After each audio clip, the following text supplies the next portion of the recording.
Welcome to the Secure Connections podcast, brought to you by IOTSA, the Internet of Things Security Services Association. I'm Brian Sherman, and I have the extreme privilege today of hosting this ongoing IT channel series on cybersecurity. Today, I have the pleasure of speaking with one of the biggest industry supporters ever. Yes, I'm building you up, MJ. An extremely successful former MSP who was most recently named Executive Director of the CompTIA ISAO, the one and only MJ Shore. Welcome to the Secure Connections podcast, MJ. Thank you, Brian. That's I don't know if that's just a humbling or overwhelming introduction, but No, I've had the opportunity of working around you for probably going on close to 18 years, maybe 19 years. Yeah. You know, the things you've done in the industry, and more importantly for the industry too. So I think if anything, I'm underselling it. But well, I appreciate that. That's very kind of you. I mean, I always, it's funny when I talk about that, I always go back to my college fraternity days. Our motto was "Give expecting nothing thereof," and that's kind of how I approach things. And this industry has given me so much. It's just, it's a privilege to be able to give back in any way that I can. Yeah. No, fantastic. So how are you doing? Good.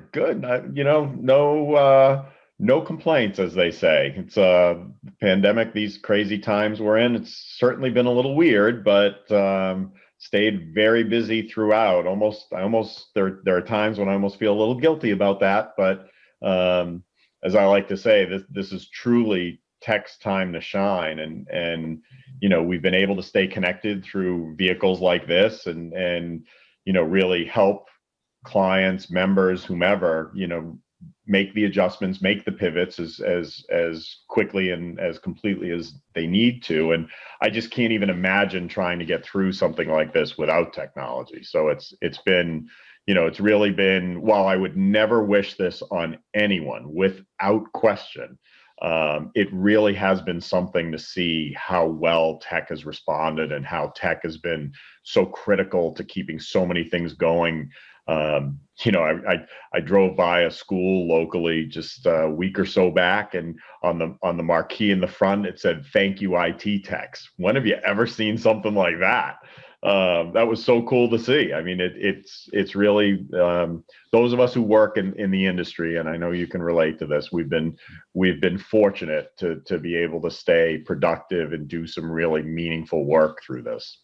Yeah, no, I think when you look at who the essential workers are, obviously hospitals and Right. emergency services, but technicians are up there, IT Yep. is up there. It's especially to keep things going. Hospitals need it, police departments need it. Yeah. Everybody needs it. I mean, if your tech goes down, it's a problem. And I think if anything, the positive comes out of this as far as the industry is how important the industry not only has become, but will become even more in the future, which is the great part. That's why we're here. Yeah, no doubt. And the work that we're doing, the work that you're doing with IOTSA, the security side of things is also more important than ever, because like anything where there's change or advancement, development, however you want to call it, the bad guys are out there trying to exploit it. And certainly, with the amount of people working from home and the amount of change that's taken place in such a short period of time, the bad actors are out there trying to exploit it like we've never seen before. So it just underscores the important work that we're all doing here. Right. Well, as I mentioned before, you and I go back quite a ways. I won't say how many years, but I may have slipped earlier. But I always like to pose for new guests on the Secure Connections podcast, learn a little more about yourself. So let's learn a little more about MJ first. Let's start off with, where did you grow up? So I grew up in a little town called Swampscott, Massachusetts, about 15 miles north of Boston on the coast. It's actually where my mother was born. She was born in the same town, in a hospital that didn't exist by the time I came around. But great place to grow up. How do you pronounce that? Swampscott. It was named after the Swampscott Indians. Oh, okay. An indigenous tribe in the area. Yeah. I grew up in a place called Chautauqua County. So yeah, we're used to there you go. Native American names are pretty predominant in this area. So awesome. So how did you get your start in IT? I don't think I've even ever asked you this before. Oh, there you go. So it's interesting, I went to college in the days where we were feeding punch cards, which definitely dates me on some levels. But it was interesting. My degree is actually in political science, but I did take some in those days computer courses, and you had to book time in the shared labs and all that shenanigans. So, tech really wasn't a strong. I wouldn't even consider it a developing career path in those days. But I very quickly found myself in an entrepreneurial situation working for a couple different startups, and I happened to work in what then was called Executive Information Systems, EIS. I mean, now it would be called dashboards, but early version of consolidating data and making it available to senior teams. And anyway, to make a long story short, I got bitten by the bug, and I wound up being in effect the administrator for a CRM system, and that just sealed the deal. I was just, okay, this, it was a clear, pull for me, and I became very passionate about it. And so I worked in a couple different areas that exposed me to software development, hardware manufacturing, down to the component level. And ultimately, I saw the need to provide this type of IT services, growing out of my experience becoming an IT director for one of the companies that I worked for, and I launched one of the first dial-up ISPs in the area where I live now, and that was a crazy experience, but certainly gave you insight into lots of technologies. I remember paying I think it was $4,836 a month for a T1 line in 1995, if I remember correctly. It's crazy to think about. But, through those experiences, I really got my hands deep into understanding networking and back in those days, client server systems, you name it. But I also really had an aptitude for applying business problems, solving business problems with technology, and really understanding that technology could be a very powerful investment and differentiator for a company. And so, one day I just said, well, I've always wanted to try it on my own, so why not? I was kind of caught in the middle of an ugly business divorce, and watching that play out was a bit disheartening. But it really gave me an opportunity to step back and say, if I'm going to invest this kind of sweat equity and what have you, I really should give it a shot for myself. And so I started an IT services business back in the day, because this was in 1997. Because I felt like there weren't good resources for small business out there. And then, caught on to the MSP wave, was an early adopter for that in the early 2000s, got involved in CompTIA in the early 2000s, and things just naturally evolved. And I was very fortunate to build a successful business that got acquired in 2015, and then went through a couple roll-ups, or another roll-up after that, from a regional MSP that was a friendly competitor. We helped each other out. That was a natural coming together. And then a larger national MSP acquired us. And, I spent a couple years there, sort of just seeing how the acquisition played out, and realized that I wasn't built to be in that middle spot in a larger organization. That I had a lot more entrepreneurial drive to give, and creative ideas that I just decided to go out and do some consulting on my own. And then that led to getting involved with what's now the CompTIA ISAO, and here we are. Yeah. So there's the history. Well, good. No, I thought that was important too, because I know you've run the gamut from, white box PC builder, ISP, you mentioned before, MSP business, chair of CompTIA, for those Yes. too. I mean, you've been not just in the industry, but you have a very unique background, which is why, I think your work at CompTIA is similarly history. You've spent not just time, but you've given a lot back and learned a lot about the industry. So how did you end up in the role you're at with CompTIA ISAO? So interesting story. Um, your members may know or may not know, but the CompTIA ISAO actually was originally called the Technology Solution Provider, or TSP ISAO. And that was an idea that was brought to the industry by Arnie Bellini, the former co-founder of ConnectWise. After Arnie sold the company and exited and handed the management over to Jason McGee, who's now the CEO, he embarked on some philanthropic initiatives and created Bellini Capital and the Bellini Better World Foundation, and he's really trying to do some things to help in many different areas. But one of them, Arnie's always been passionate about cybersecurity and, concerned about MSP's role there. And so he had the idea to create an ISAO specifically for the industry. And so last fall, in September or October of 2019, Jason and John Ford, who at the time was their CISO, reached out to me and asked me if I'd be interested in getting involved and running the project. And their intent was to have it be a standalone, neutral, nonprofit organization. And so I was very intrigued by that, and certainly intrigued by the mission, which was to help MSPs and related businesses be better at cybersecurity. But once I got involved and we really looked at things, it was clear that the industry and that the broader industry, I guess at large is the way to say it, really misperceived it as something ConnectWise was doing. And Jason specifically was intent that it not be tied to ConnectWise. So we brainstormed a little bit, and it became clear to us that the best place for this to succeed would be CompTIA. So we approached CompTIA and had a discussion about it, and CompTIA agreed.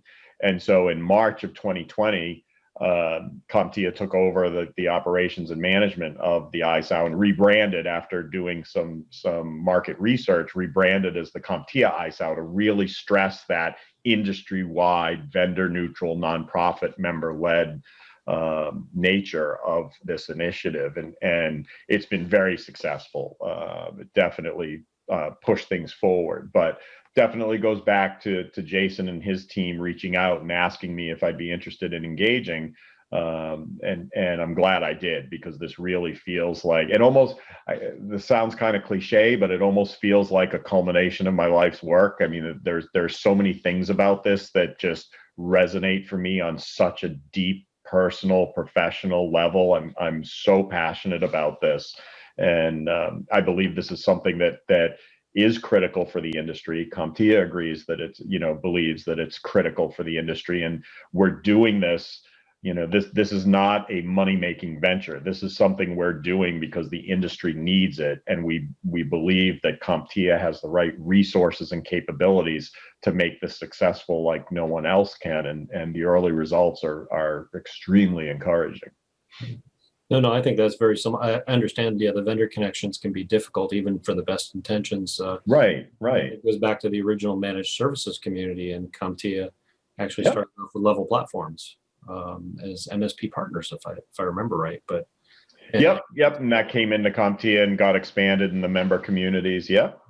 So there's a lot of value to the vendor neutrality part of it. Right. And at the end of the day, and yes, I'm biased. You mentioned my involvement in CompTIA. I've served a couple terms on the board. I'm a former board chair, but there is no organization in our space that is better at bringing competitors and just organizations together, where everyone checks their business card at the door and does what's right for the industry. Because we recognize as a group, when we come together like that if we work on these initiatives together and let go of our competitive natures, the end result makes all of us better. I mean, it's as cliche as it is, it's absolutely the rising tide floats all boats. And CompTIA's got just a fabulous track record with that, whether you're talking about the managed services community, the IT security community, partnerships with other organizations like yours. CompTIA's got the experience, has the track record of doing this like no one else in the industry can. Yeah, no, that makes sense.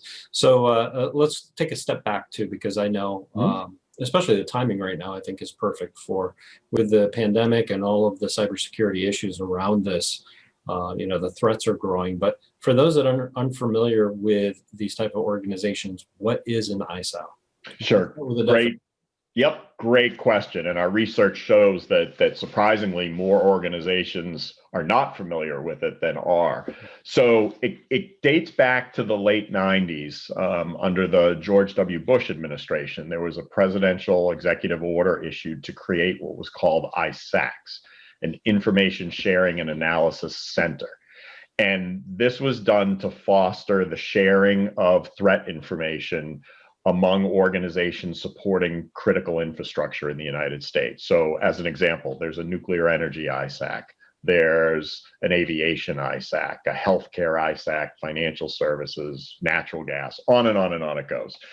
But these were all centered around critical infrastructure and primarily involved larger organizations.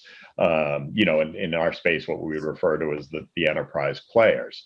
Now, fast forward to 2015, under the Obama administration, there was another executive order issued that created ISAOs, Information Sharing and Analysis Organizations. And the difference between the C and the O, the centers and the organization, is that ISAOs can be formed around communities of interest, membership groups, industries. So, that's why it's the CompTIA ISAO and not an ISAC, because our market space, the traditional IT channel, if you will, MSPs, MSSPs, cloud solution providers, integrators, technology solution providers, the vendors and distributors and consultants that all support that. While we are in IT and there is an IT ISAC, that's not where we belong, because we're not the critical sector there. That again is enterprise focused. So an ISAO allows us to focus on this community and bring the best practices and critical cyber threat intelligence sharing to this community to raise the cybersecurity resilience and help fight back against the bad actors, because the entire cybersecurity situation is more than tools and technology. You can do a certain amount with tools and technology, but ultimately you also need to understand where the threats are coming from, how the threats are propagating, what the impact of those threats are, and how to address them. And in the traditional historical models, our industry has all of its acronyms, we keep MSP, MSSP, CSP, on and on it goes, right? Well, so does cybersecurity. Cybersecurity almost has its own language. And ironically, you would think that MSPs and cybersecurity professionals would speak the same language, but they really don't. And there's a big gap in cybersecurity understanding across the continuum of the IT channel, if you will, or the business of technology, whatever you want to, everyone who's involved in delivering technology services to end customers.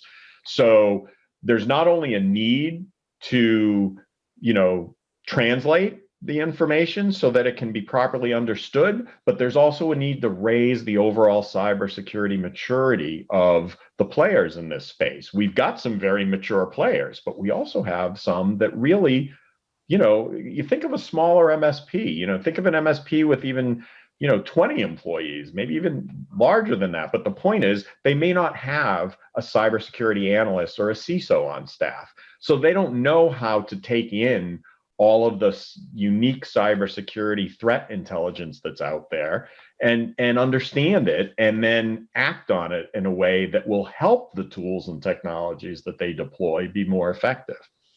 And so there are so many elements to this, but the one that probably concerns me more than any other goes back to a Secret Service bulletin that was put out in June of this year that warned that MSPs are under active attack, and MSPs are being breached in order to then breach their customers. Think back to the Target hack, right? HVAC vendor gets infiltrated, and then through that connection to Target corporate gets into the Target network and gets into their point of sale system. And, that was a well-known situation. Well, think about MSPs. Think about the thousands of MSPs around the country. if they get hacked, they've got access to X number of clients and endpoints, and they tell two friends and so on and so on. That network grows pretty quickly. And we've had a couple of high-profile breaches that, let's face it, a breach to an MSP or integrator, solution provider, whatever you want to call them, it could not only kill that business, it could seriously damage the reputation of our industry to the point that it'll impact all of us. I don't care if you're, a small MSP, a large national MSP, a small vendor, a mid-sized vendor, large vendor, distributor. It could impact everyone's business if MSPs are suddenly considered a risk. So it is more important than ever to address this and to help everyone understand that there are more ways to address. You can't just throw tools and technology at the cybersecurity problem. We have to share information, because guess what? Bad guys are. That's how they're so successful. They're actively doing this. They're helping one another adapt in real time and, take advantage of these exploits. We've got to do the same exact thing. So, that's what these organizations are here for. They're here to create trusted communities amongst the community of interest. In this case, our piece of the IT industry.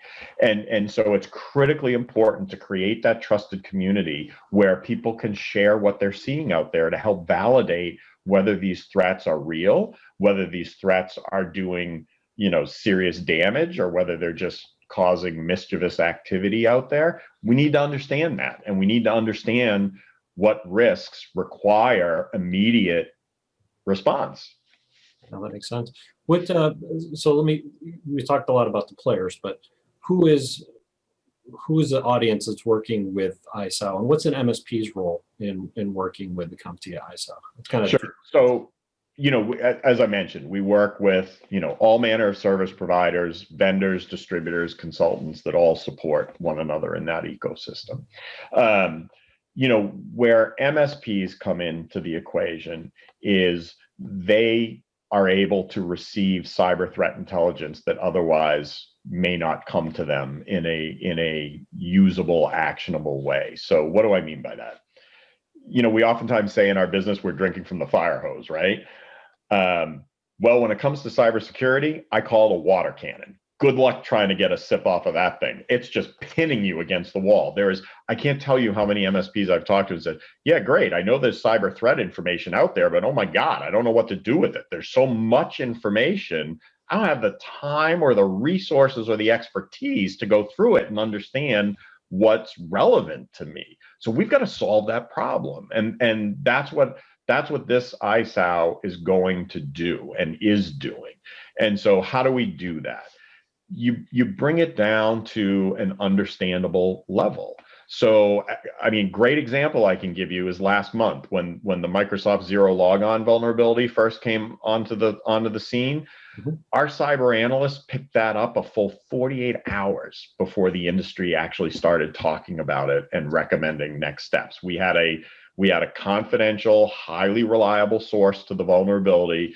We were able to correlate it and validate that it was legit through our threat intelligence platform. And we got an alert out to our membership 2 days before it started to show up in mainstream bulletins. And just yesterday, the day before, Microsoft Security Intelligence put a tweet out saying, hey, knuckleheads, this vulnerability is being actively exploited. Patch your systems. Well, we had alerted our members to that weeks ago. And so that was a huge win. And that's an incredible, that's something I'm super proud of the team about. And that's a clear example. We put out and said, hey, here's this issue. Here's what it means to you and your customers. Here are the links to how to solve for this. Here's what you need to do. And then, oh, by the way, if you are a cybersecurity professional, if you're a cyber analyst or CISO, if you want all the technical details behind it, the CVE and the TTPs and the IOC, acronym soup. You want all that information? Here it is. So you can threat hunt on it. You can, do your own exploration, your own validation of the threat. And if you're a vendor, you can update your tools when it's appropriate. But the important thing is it puts actionable information into MSP's hands in a way that they've never had before. And that's just the tip of the iceberg. We've got some very big, lofty goals in terms of how we intend to do this in a way that's never been done before, so that when a member gets an alert from the CompTIA ISAO, they immediately know it is relevant to their technology stack and they need to pay attention and take action on it. That's very different from today, where you can get reports from any one of a number of sources, but good luck going through them and finding the stuff that's relevant to you. What our research says is most people, start to go through it and go, ugh, I don't even understand what I'm looking at, and set it aside. And my goofy mind says they probably did that, one sentence before the critical thing that would have helped them. So we've got to target that critical thing that's going to help them right from the get-go. You're a well-experienced journalistic guy. You've been in that space forever. You'll appreciate. I use the old newspaper analogy. We've got to have the above the fold, below the fold approach to this. Above the fold, it's got to be super clear. Here's the headline. Here's what it means. Here's what you got to do to protect yourself. And below the fold, we'll put all the details so that you can totally work with this. Basically, what it boils down to is an MSP who has no cybersecurity expertise whatsoever can look at one of these alerts and understand what they need to do to protect themselves and their customers. An MSP that does have cybersecurity expertise can dig as deep as they want to dig into the technical details to understand what's going on here and what the impact can be. So we're going to address a broad spectrum of members here, but in a way that will have meaningful, actionable deliverables for the members. Yeah, no, that makes perfect sense. And I know, if you think about like Google Alerts, I use Google Alerts a lot to catch up with the latest news. It's still a fire hose. Right. I mean, I could spend 2 hours looking through the various headlines just because it picks up a keyword. Yep. So being able to dial it down, it's configurable, I'm assuming, or you'll have options to make it more configurable. Yeah. We're working on a couple different options here that will make things, the other element to this, Brian, is we all, to your point, whether it's Google alerts or newsletter subscriptions or whatever, we all get bombarded with information in any one of a number of ways. And so it was really important to me. And some of this is, obviously drawing on my experience with both a small, mid-size and large MSP, as well as, what I've learned from doing a lot of research and talking to a lot of different stakeholders around this. We want to put the power in the hands of the member to decide how they want to consume this information. I don't want to just bombard you with stuff. So you can consume it any one of a number of ways. We have a great cyber forum online, and right now that's where we're posting all of our alerts and reports and whatnot. So a member can go in whenever they want to check. They can go in and they can set alert preferences so that they get an instant notification and be able to click right through to the narrative alert or the technical details, what have you. Our systems are tightly integrated, and we're improving on that. And we're going to expand on that so that, ultimately my goal, where an MSP wants it, I want to be able to put a ticket right into their service management system that says, here's this alert from the CompTIA ISAO, so that they know when a ticket comes in from us, bam, that's a high priority ticket for a reason. It's not a false alarm. We've got machine-to-machine capabilities. We've got, we're going to be bringing in as much AI and automation as we possibly can. We're really going to try and make this as configurable as possible, for lack of a better way to say it, for the member. That makes sense. Now, do you see, and I can see the value of this, obviously on the security side, it's great to have that information, but what about on the business side? Can membership, or do you see membership serving as a differentiator for MSPs doing their sales and marketing? Yeah, I sure do. Because, I talked to an MSP recently, I can't remember how long ago it was, but their, oh my gosh, I'm drawing a blank on it, but their cyber liability coverage, there we go. Their premium was going to triple, because the insurer started asking some really detailed questions about what they were doing to make sure that they were safe and that they wouldn't be able to be taken advantage of as an attack vector to their customers. And they couldn't answer some of the questions in an appropriate way. And they were looking at, as I said, their premium tripling. So there are some serious external pressures coming to bear on the market that will require MSPs to do, at a very basic level, something different. It's got to be something more, and it's got to be meaningful. And so I do believe that, being able to say that you're a member of an information sharing and analysis organization, which is well understood in circles like the insurance world and others, will play a key role in meeting, whether it's insurance requirements, regulatory requirements.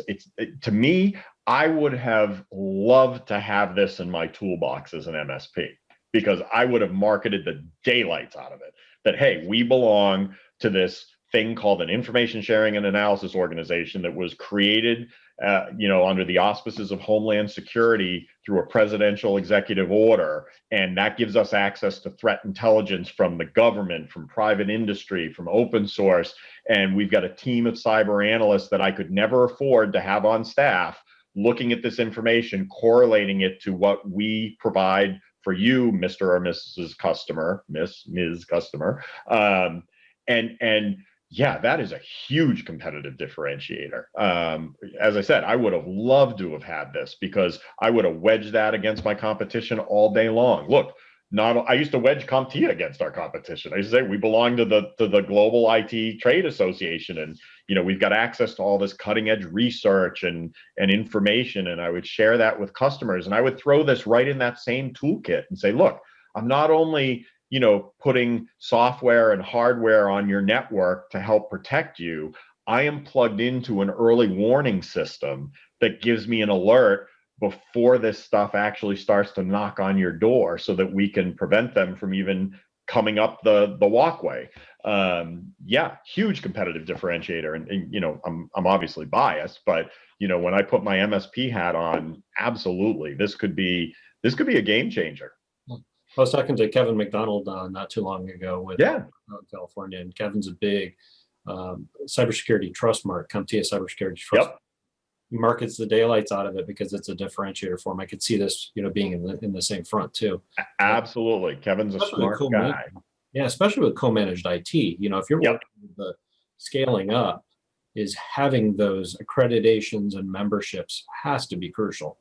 Yeah, I'm not an MSP, but I've talked to a lot of them that are trying to leverage the daylights out of the expertise that they do have. Yeah, and in this case, it drives clear business outcomes. There's not a business out there. Well, there shouldn't be a business out there that isn't seriously concerned about the increase in bad cyber activity out there. I mean, look, let's face it. Election season. Is there any better example than that?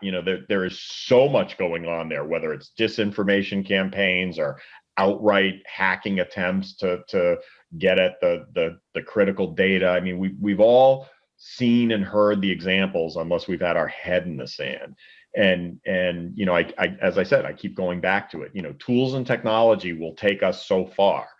Then we need the collective power of the industry working together to keep everyone safe. Because if we don't, our livelihoods are at risk. If you've heard me say it before, I apologize for being a broken record, but this is an existential threat to our global economy, and I would argue society, through the influence campaigns that are out there. In many respects, the team that is working on this, which, I'll just say I am unbelievably proud of the team at CompTIA that we have working on this. They have rallied around this like I've never seen before. Everyone understands how important this is and is incredibly passionate about making sure that this is a huge success for our members, because we all understand that the very fabric of our lives is, I mean, not to be melodramatic, but is at stake. I mean, if things keep getting hacked, we're not going to be able to trust our attorneys with our, we worry about identity theft now.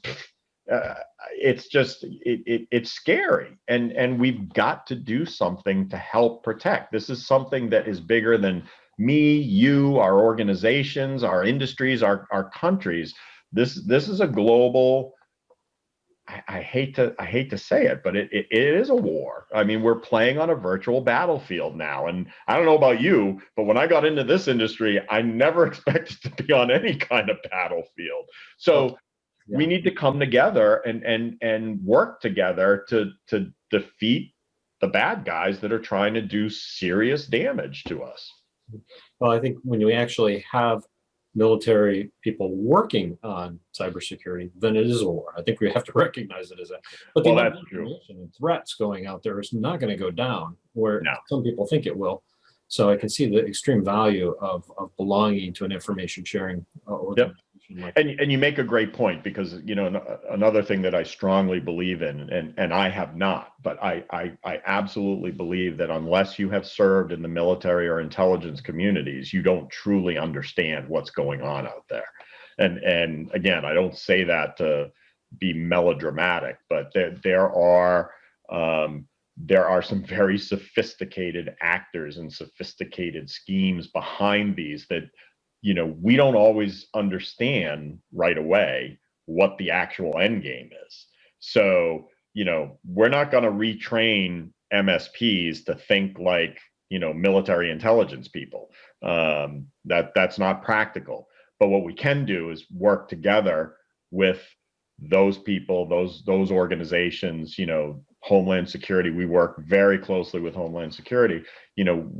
There is those presidential executive orders were specifically done to foster sharing in a way that's never happened before, because we recognize that the commercial industries of our global economy are now on the front line of a very different kind of battle space, and we need to work together to keep everyone safe. It is that type of problem, and I'm unbelievably humbled to be working on something with such significance to our future. Definitely. Well, before we end today, because I could talk with you another hour. Yeah. MJ, but how do IT service firms join the CompTIA ISAO? Sure. Great question. So you can go to CompTIA ISAO.org. So CompTIA ISAO.org. And there's a link right there for membership. You can join.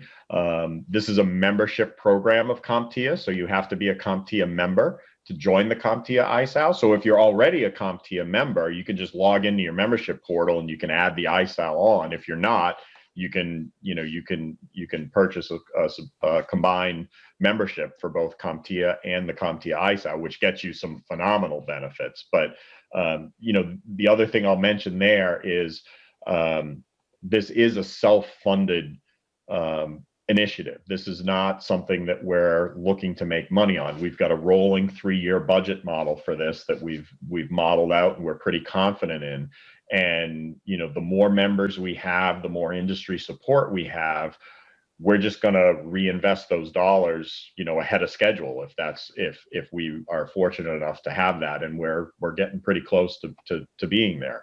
So the idea here is, grow the membership and grow the support so that we can develop more to provide ever increasing value here. So, we've kept the membership dues ridiculously low. This is, again, I'm biased, but, putting my old MSP hat on, to me, this is an absolute no-brainer. If you can't pull, combined membership in CompTIA and the CompTIA ISAO is $850 a year. That one vulnerability I mentioned earlier, that early alert to zero log on, that was worth tens, if not hundreds of thousands of dollars. We are doing this as a member benefit for everyone who joins. So, definitely go out to CompTIAISAO.org, learn more. Anyone's welcome to reach out to me anytime. I love talking with people in the industry, and it's critical for me to understand what members need so that we can guide this in the right way. I think I know what's best, but I'm not pig-headed enough to think that my way is the only way. I want to hear from members and hear what you need to fight the good fight out there. So, definitely, if I can answer any questions, happy to hear from anyone anytime. You undersell that collective experience. I think it really awesome. Well, it's served me well over my career, so I sure hope it does here, because this is this, all kidding aside, this truly feels like the most important thing I've ever worked on in my career. Yeah, well, great. We wish you luck too, and Thank you. look forward to talking to you. And thanks so much for doing this, Brian. I appreciate it so much. It's important that we get the word out and that we make ourselves available to answer questions. But coming together, we will fight back against the bad actors and improve the cybersecurity resilience, not just of our businesses, but what's most important to me is our customers' businesses and making sure that they stay safe. Yeah. Well, CompTIA is one of our partners as well with IOTSA, so Yep. we're happy to spread the word. So on behalf of everyone at IOTSA, I'd like to thank MJ Shore from the CompTIA ISAO for joining us today. Please stop back next week for another episode of Secure Connections podcast, and have a safe and secure day. Thanks for joining us.